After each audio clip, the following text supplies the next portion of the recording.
మార్గశిర దీపం అలా పేర్లు లేవు. ఒక్క కార్తీక మాసంలో పెట్టేటటువంటి దీపానికి మాత్రమే కార్తీక దీపము అని పేరు.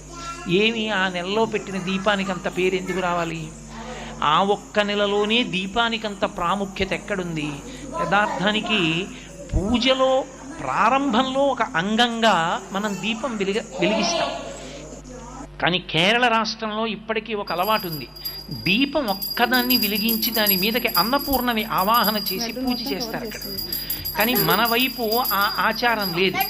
దీపం ఎందుకు పెడతాం మనం పూజలో అంటే, ఉదయం 11 గంటలకి పూజ చేసిన దీపం పెడతాం, 12ంటికి పూజ చేసిన దీపం పెడతాం, సాయంకాలం 4 గంటలకి సత్యనారాయణ వ్రతం చేసుకుంటున్న దీపం పెడతాం. ఎందుకు అక్కడ దీపం లేదా, వెలుతురు లేదా? ఎందుకు దీపం పెట్టడం? అంటే దీపం పెట్టడం వెనక ఒక నిశ్చిత అభిప్రాయం ఉంది, ఒక ప్రధానమైన ఆచారం ఉంది. మనకి పరమేశ్వరుడు 5 జ్ఞానేంద్రియములను ఇచ్చాడు. కన్ను,